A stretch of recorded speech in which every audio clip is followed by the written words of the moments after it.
G'day Worldwide Web, Lou Dub with another edition of Personal Best.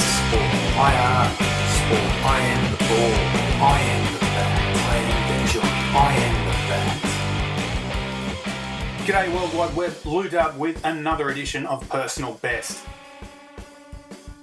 Yeah, g'day Worldwide Web. I'm just seeing if the audio is good. It looks as though it is good, yes. And today we're going to be previewing the Andrew Ramsden Stakes. That is a Melbourne Cup qualifying race. That'll be on tomorrow, the 15th of May, 2021. And so to commence things, we'll take a look through the field of all things, take a look at where the class will be coming from. And this is one of the first live streams that I've done, so hang on to your bootstraps or... Right, so on screen you can see Constantinople is one of our runners. He's a 5-year-old gelding, and his best run was way back in 2019, or best run for Australians to have witnessed was that 2019 minor placing in the Caulfield Cup. And since then he's gone on to do very little, and I've got no reason to believe that he's suddenly going to reverse his form. Dean Holland on board, and he's got a decent record there, but he hasn't won at Flemington, so that's another thing running against Constantinople.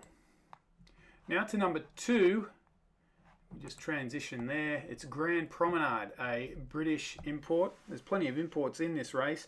He's a 5-year-old gelding. Jockey is Harry Coffey on board, and unfortunately Coffey is also one who hasn't had a win at Flemington, but this horse has improved so far throughout his prep. His last win was over 2,400 metres. He ran prior to that with 2,000 metre races. He had 2 seconds there. And this 2,400 metre race, it's just a benchmark 84 level. There he took the lead. Didn't have any challenges, but he really did accelerate away from his... The next runner is Persan. Persan, a lot of us are familiar with this if we're Melbourne Cup ophiles like myself. Persan was 5th in last year's Melbourne Cup. He commenced his preparation around April or May. It was a huge effort to then run 5th as a 4-year-old, and now he's in the latter stages of his 4-year-old year. And his last start was one with a big question mark over it. He was over racing, pulling a lot, and just gives me a feeling, a bit of a feeling like the Vow and Declare. Mohican Heights, he was the second in his last start, and he was able to beat Persan. He went straight past him in the straight, although he was carrying just 54.5 to Persan's 58. So that weight disparity is going to be levelled up in the Andrew Ramsden. But this one, Mohican Heights, his form looks to be on an upward trajectory, while Persan's... Mohican Heights' jockey is unknown at the moment. Michael Walker had a bad fall overnight, breaking his leg, and also the ACL injury that is famous in a lot of collision sports. But he's going to be out a long time, and they haven't really declared their replacement jockey. And we might actually take a break in the meantime, and we'll get back to Miami Bound then. The answer to 1984 is 1776. InfoWars has been banned, arrested, attacked, and threatened. Because we are effective. The Great Awakening is here. Go to band.video, download the videos, and share. Support the... Miami Bound with Ben Allen on board. He's got one of the better records of the jockeys for 2021, up around 11%. Her last start was a good, solid third in the Sydney Cup. I thought she kind of settled back in her desired place and made her run, preserved a lot of energy. So I'm not that convinced that she's really high quality staying animal that she needs to be for a 2 mile race, but maybe in the Andrew Ramsden 2800 could be that perfect place. The ground is predicted to be soft 5 or soft 6, and that's another thing that suits Miami Bound. She'll be coming from the widest barrier, despite what that says there, barrier 10. It's going to be barrier 9 for her. That horse that was scratched was listed in barrier 2, so most of them coming in one barrier. Right, next runner, Realm of Flowers, and she was also in, her last start was in the Sydney Cup. She was kind of obstructed on the turn, looking to make her run, and lost a lot of momentum. So I think that her run is slightly better than that of Miami Bound, but then again, Realm of Flowers carried a pretty light weight, around about 50, the Sydney Cup being a handicap. Realm of Flowers, she'll be carrying 56 tomorrow, barrier 6 or barrier 5 due to the scratching. The jockey, well, he's the strongest strike rate at the moment. Her run in the Menyon was good, over 2400. It's a month between starts for both Realm of Flowers and Miami Bound. That's a bit of a question mark, but they're coming back in distance to 2800. Now Lion's Share. I'm a bit unsure about this one. Its last 2 starts, you can see there, we're over 1700 and 2000 metres, and finished more than 3 lengths back in both those races. I think one of them was 4 lengths further back, and I'm not sure why they're actually putting her in this race. Her previous longest distance start was 2,500 metres, the South Australian Fillies Classic. That was last year, and she didn't do too well in that. Now, just not sure of the surface there. It was a soft 5, so it's an interesting one. Look, I don't give it much chance. Not many people do either. So barrier 6 for that one. Next runner, Through Irish Eyes, and this guy has caught the attention of many, and with his win over 2800 in the VRC St Ledger, beating one of his opponents in tomorrow's race. That was Salto Angel. The race prior to that, Through Irish Eyes had was a second place getter. It was a pretty steady run race. He settled worse than midfield, well off the pace, and then he kind of weaved his way through the field, made up a lot of ground in the straight.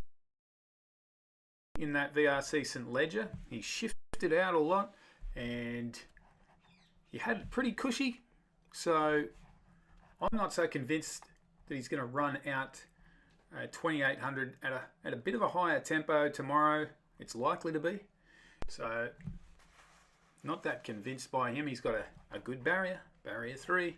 Salto Angel, she's a Kiwi, and I thought that she stuck on gamely, as the notes say there, in the VRC St Ledger over this track and distance. And I think he wouldn't be putting this one in the race without good consideration to her future. In all the video replays that I've seen of her, she continues to run through the line. We'll take a quick break. I should be back in school on the other side of the ocean. Yet you all come to us young people for hope. How dare you? Shut up! If you find Personal Best incredibly informative just like me, be sure to like and share and subscribe. Okay, so we're going to take a look. Yeah, we're going to take a look through the at a speed map, and we get an idea that way of how the race is likely to play out. Apologies if this use of the internet is provides you with some choppy images. Hopefully it's not too bad for you. Okay, we're using the Racing and Sports website. They've got the these speed maps. Let's get stuck into it. They have about 400 meters plus before they get to a turn there. So I reckon by then you're just going to have lines of 2, unless they want to be stuck 3 wide throughout that first turn, and who knows how far after that. So, okay, so this is what we anticipate, something like this. Miami Bound takes the safe option.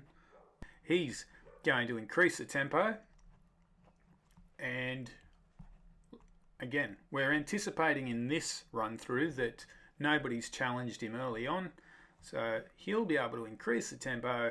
And hey, if he's really made of that staying genetics, I think he'll go on to hold his own. If he hasn't lost interest, well, he's going to be right there. But let's say he has, for the sake of this one. Realm of Flowers, with her class that we know be shuffled back in the straight.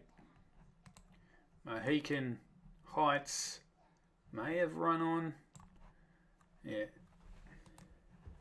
Well, that's just something of how I'd expect it to play out if Grand Promenade holds on and shows the staying attributes. That one run through probably sets it up even better for Salto Angel, Realm of Flowers. Now, this is 2,000 meters into the race already. So then these guys start to make their moves through Irish Eyes. They start making some ground. Well, just looking at this, I think our best option will be to have a crack at Realm of Flowers. We might take a look at the odds on the other side of this short break. Now it's easier than ever to have Band.video on your iPhone. Simply go to Band.video with your Safari browser. Then you click the share button at the bottom of the screen. When the menu comes up, you simply click Add to Home Screen. It will then ask you to name the app. I suggest Band.video. You will now have Band.video app on your home screen, despite the fact that Tim Cook tried to stop it. The globalists think you're lazy, but by taking a little bit of action, you can override them, have the app, and then tell others about it so they can get the app.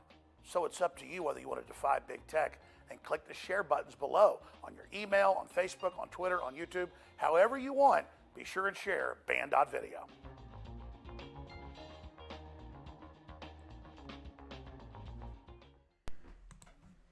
G'day World Wide Web, we're back again. We're live streaming here on Lou Dub's Personal Best. We've gone through the field, a speed map of the Andrew Ramsden, that Melbourne Cup qualifier, a very important race, 400,000 in prize money up for grabs also, don't forget that. So now we'll take a look at the current odds being offered. Constantinople is $51. You know, if you've got money to waste, it's your choice. Unfortunately, he's just gone off. Grand Promenade at $6. That's not bad. It's not bad value as a possibility. Big possibility. Persan at $4.80. You're taking that gamble that he gets his head back together. There is a different jockey on board this time, so maybe that's the answer. Mohican Heights is $9. I just get the impression 2,800 might be a bridge too far. Miami Bound is $4.20. This is at the PlayUp website, what they're offering.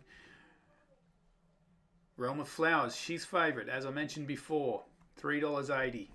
Lion's Share, $151, and with good reason. Through Irish Eyes is $6, and Salto Angel, The one I think is really good value at $18. Don't go putting your house on it, but I think she's going to run a pretty solid race. Don't forget that the race gets underway at 2:50. There it is, 2:50 Australian Eastern Time.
So that's a nice one. There's no fancy graphics. Sometimes I've got some fancy graphics for you guys with all my recorded stuff, but not this time. Anyhow, enjoy the race tomorrow, 2:50 Australian Eastern Time, and it's going to be a bumper, and there's a lot up for grabs. Okay, enjoy. If you find personal best incredibly... If you like great staying races, be sure to subscribe to my channel at BitChute. Recently, Racing.com conspired with YouTube to have my channel cancelled because I used some of their content. So make sure you subscribe to me at BitChute. If you find personal best incredibly informative just like me, be sure to like and share. And subscribe.